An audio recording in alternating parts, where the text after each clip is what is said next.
चलिए, तो आज हम लोग बात करने वाले हैं, बहुत ही इंटरेस्टिंग टॉपिक है जो सभी मेडिकल स्टूडेंट, वैसे स्टूडेंट जो भी मेडिकल कोर्स कर रहे हैं या फिर नर्सिंग कोर्स कर रहे हैं या पैरामेडिकल कोर्स कर रहे हैं, उन सभी के लिए बहुत ही इंपॉर्टेंट वीडियो लेकर आया हूं मैं। आज का जो टॉपिक है हमारा वो है बैंडेज। क्या है? बैंडेज। इसमें हम लोग बात करेंगे टाइप्स ऑफ बैंडेज की टाइप्स के बारे में बात करेंगे और कैसे अप्लाई करते हैं, कैसे अप्लाइड करते हैं वो चीज़ भी पढ़ेंगे। ऊन पे देखिए, बैंडेज को कहाँ अप्लाई किया जाता है, सभी को पता है ऊन पे ही अप्लाई किया जाता है, घाव पे ही अप्लाई किया जाता है। वो ऊंड कैसा होगा, या तो इन्फेक्टेड होगा या फिर सर्जिकल ऊंड होगा। ऊन टू ही टाइप्स का होता है, ऊन टू ही टाइप्स का होता है। आगे हम बताएंगे वीडियो में ऊन कितने टाइप्स के होते हैं, कैसे उसको प्रोटेक्ट करते हैं, कैसे कवरिंग करते हैं, सारा चीज़ बताएंगे। लेकिन इस वीडियो में हम लोग बात करने वाले हैं सिर्फ और सिर्फ बैंडेज के ऊपर। तो बढ़ते हैं आगे, लेट्स स्टार्ट। और अगर अभी तक आप चैनल को सब्सक्राइब नहीं किए हैं तो आपको अच्छा लगेगा तभी सब्सक्राइब करना है, नहीं तो आप शेयर भी मत कीजिएगा, कोई दिक्कत नहीं है। लेकिन हाँ, आप एक बार पूरा वीडियो अच्छी तरह से जरूर देखिएगा। देखिए, तो हम लोग बात करने वाले हैं बैंडेज के बारे में। तो देखिए, बैंडेज कहते किसे हैं? सबसे पहले फर्स्ट ऑफ ऑल यही क्वेश्चन होता है। तो long piece of soft white material that you tied round a wound और injury.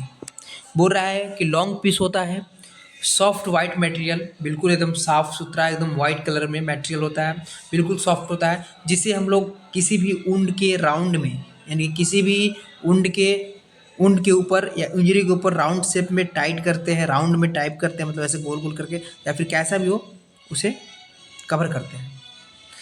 Long piece of soft white material that you tight round, हम लोग बांधते हैं गोल गोल कर कर, अगर ठीक है, वुंड और इंजरी, किसी भी इंजरी को और वुंड को। ठीक है, बैंडेज क्या है? बैंडेज एक outer protective covering of the wound है, यानी कि वुंड के आउटर प्रोटेक्शन के लिए हम लोग बैंडेज को बनाया गया है।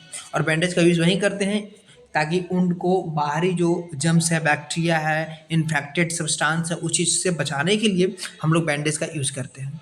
ठीक है, हम लोग पढ़ेंगे आगे types of bandage.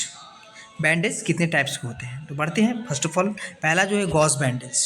Gauge bandage आप सभी जानते होंगे, small piece of bandage. Small piece of bandage को ही हम लोग गॉज बोलते हैं। गॉज आपको पता है ना, gauze small piece of bandage को हम लोग गॉज बोलते हैं। Gauze bandage it is commonly use, not common use in clinical practice. यानी क्लिनिकल प्रैक्टिस में लोग ज़्यादातर इसको यूज़ नहीं करते, लेकिन कहाँ यूज़ करते हैं हम आपको आगे वीडियो में बताएंगे। ठीक है, तो देखिए पहले गॉज बैंडेज के बारे में थोड़ा और डीपली उसके साइज़ के बारे में पढ़ लेते हैं कि गॉज जो बैंडेज होता है उसका यूज़ कहाँ कहाँ पर ज़्यादातर करते हैं। तो हम जैसे बताया गया फर्स्ट लाइन में कि ये जो है ना, ज़्यादातर कॉमनली क्लिनिकल प्रैक्टिस में यूज़ नहीं किया जाता है। फिर इसका डिफरेंट साइज़ होता है। जैसे देखिए, डिफरेंट साइज़ में आप देख सकते हैं कि 1 इंच का जो गॉज बैंडेज होता है, जो कि टोज को कवर करने में या फिर फिंगर में वुंड हो उस चीज़ को कवर करने में काम आता है। ठीक है, सेकेंड वन है 2.5 इंच का। सेकेंड वन क्या है? 2.5 इंच का है, जो कि फोरहेड एंड आर्म को कवर करने में, अगर वहाँ पर वुंड है, इन्फेक्टेड वुंड है या सर्जिकल किसी भी तरह का वुंड है, तो उस चीज़ को कवर करने में काम आता है।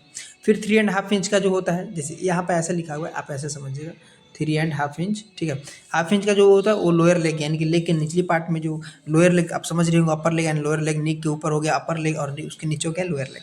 तो अगर उसके नीचे अगर वुंड है तो उसको हम लोग 3.5 इंच के जो बैंडेज होता है, गॉज बैंडेज होता है, उसका यूज़ करते हैं।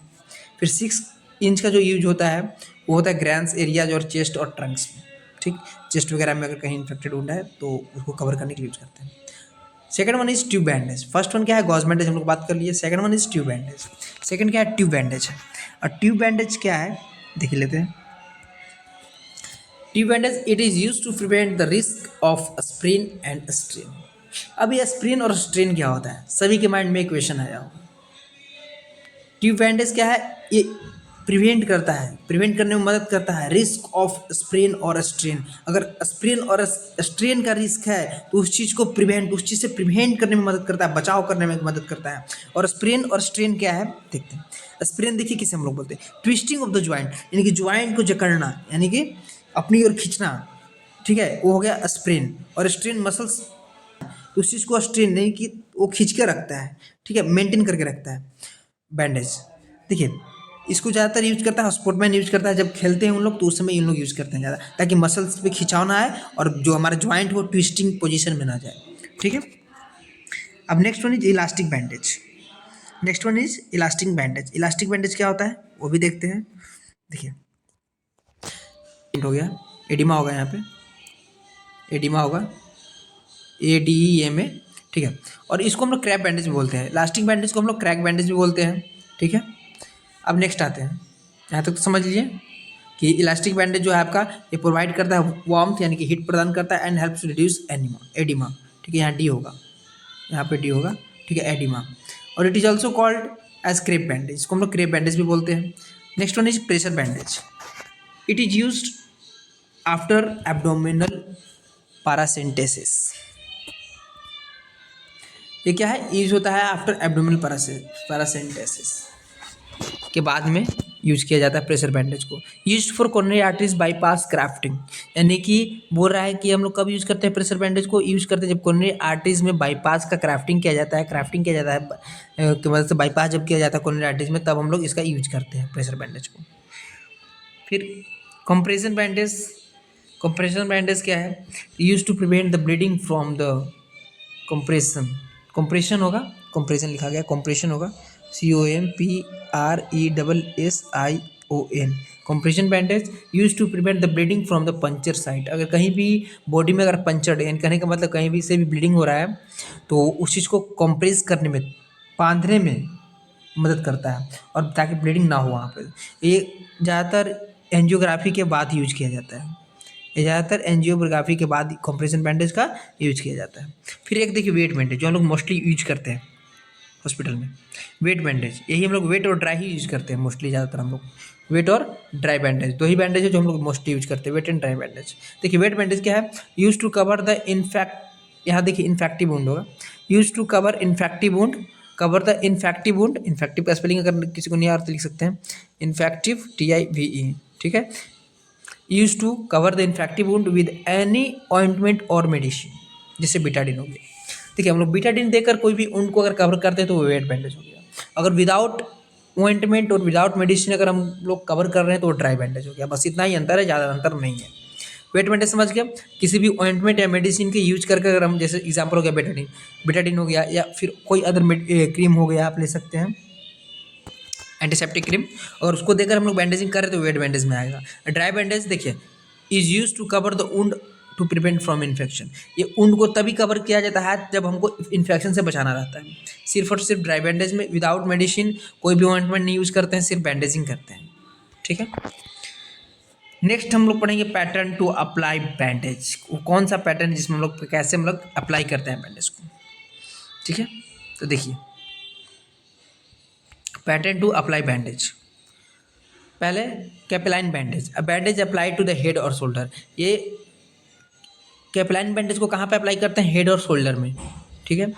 T bandage after the perineal surgery, अगर पेरिनियल सर्जरी होता है बॉडी में किसी भी पेशेंट का, तब हम लोग टी बैंडेज का यूज़ करते हैं। जैसे एग्जांपल हो गया हेमोराइडेक्टोमी, हेमोराइडेक्टोमी का अगर सर्जरी होता है तब हम लोग टी बैंडेज का यूज करते हैं, यानी टी शेप में, ठीक। Next spica bandage. Spica bandage क्या है, bandage apply on the single side of shoulder और fracture of scapula. Spica bandage आप लोग जान रहे होंगे, जो हम लोग जैसे किसी का स्केपुला फ्रैक्चर कर जाए तो हम लोग उसको बांधने की जो जिस मेथड से, जो जिस तरीके से बांधते हैं उसी को हम लोग स्पाइकल बैंडेज बनते हैं। अगर आप लोगों ने देखा हो तो, अगर हॉस्पिटल में काम कर रहा होगा तो आप लोगों ने बांधा भी होगा स्पाइकल बैंडेज। ये अप्लाई किया जाता है सिंगल साइड, मतलब एक ही साइड को इसको बांधा जाता है, ठीक है। एक ही साइड से जहाँ पर फ्रैक्चर रहता है, जिस पोजीशन पर, जिस शोल्डर में या फिर स्केपुला में, शोल्डर या फिर फ्रैक्चर ऑफ स्केपुला, या तो शोल्डर का फ्रैक्चर हो या फिर स्केपुला का फ्रैक्चर हो, तब हम लोग स्पाइकल बैंडेज का यूज करते हैं, ठीक है। सिंगल साइड यूज करते हैं इसका। फिंगर ऑफ 8, ये हर कोई ने बांधा होगा ज्वाइंट पर। अगर ज्वाइंट पर किसी तरह का वुंड हो या फिर किसी तरह का इंजरी हुआ हो तो हम लोग जो वहाँ पर जो बैंडेज अप्लाई करते हैं वो फिंगर ऑफ 8 ही अप्लाई करते हैं, इस शेप में। देखिए इस तरह से ऐसे करके अप्लाई करते जाते हैं, 8 शेप बनाते जाते हैं, 8 शेप बनाते जाते हैं, and lastly packed it. 8 shape बनाते जाते हैं ऐसे करके, इस तरह से, और लास्टली पैक्ट कर देते हैं इसको इस तरह से। इस तरह से करते करते करते करते करते करते एक बहुत ही अच्छा से पैकिंग हो जाता है। इसी को हम लोग फिंगर ऑफ ऑक्टेट बोलते हैं, ठीक है। ये sorry finger of 8। Apply on the joint, देखो लिख भी रहा है कि जॉइंट में हम लोग अप्लाई करते हैं, जैसे कि विनिश जॉइंट हो गया, एंकल जॉइंट हो गया। अब apply on the amputation site, amputation site में भी इसको अप्लाई करते हैं। फिंगर ऑफ 8 को एमुटेशन साइट में भी अप्लाई करते हैं, और फिर क्लेविकल और कॉलर बोन, जिसको हम लोग अभी बोला कि अगर स्केपुला फ्रैक्चर हो जाए या फिर शोल्डर फ्रैक्चर हो तो सिंगल साइड में बैंडेजिंग करते हैं फिंगर ऑफ 8 की, और इसको हम लोग क्लेविकल का भी अगर फ्रैक्चर या कॉलर बोन जिसे हम लोग बोलते हैं, और इसमें भी अप्लाई करते हैं। फिर spiral bandage, next one is spiral bandage. ये क्या है? स्पायरल बैंडेज क्या है? Bandage are in circle on previous layer. पहला लेयर उसका जो उससे पहले जो लेयर होता है वो क्या होता है? इन सर्कल होता है, जो कि 1 से 2 सेंटीमीटर का गैप होता है दोनों लेयर में, ठीक है। It is mostly commonly applied in clinical practice. ये क्लिनिकल प्रैक्टिस में अप्लाई किया जाता है, जो हम लोग स्पायरल बैंडेज का भी यूज़ बहुत ज़्यादा करते हैं, ठीक है। 1 से 2 सेंटीमीटर का गैप होता है दो बैंडेज के बीच में, स्टार्टिंग वाला प्रीवियस वाला बैंडेज जब करते हैं फर्स्ट लेयर, उसमें प्रीवियस लेयर में। अब देखिए नेक्स्ट क्या है, इसका एग्जांपल भी कुछ है, जैसे कि आप लोग फोर आर्म का जब बैंडेजिंग करते हैं तो आप लोग देखिए पहला जो लेयर कर रहे होंगे ना, उसमें 1 से 2 सेंटीमीटर का पक्का गैप मिलेगा आपको, ठीक है। तो आप समझिएगा स्पायरल बैंडेज ही है वो, या थाई का या चेस्ट का या फिर फोरहेड का भी कर रहे होंगे। तो अगर यहाँ तक आपको समझ में आएगा तो आप वीडियो को शेयर और लाइक कमेंट जरूर कीजिएगा वीडियो में, और अच्छा लगा हो तो प्लीज़ एक शेयर तो बनता है और एक लाइक तो बनता है। तो मिलते हैं नेक्स्ट वीडियो में, और नेक्स्ट वीडियो में हम लोग बात करेंगे टाइप्स ऑफ वुंड के बारे में, जो कि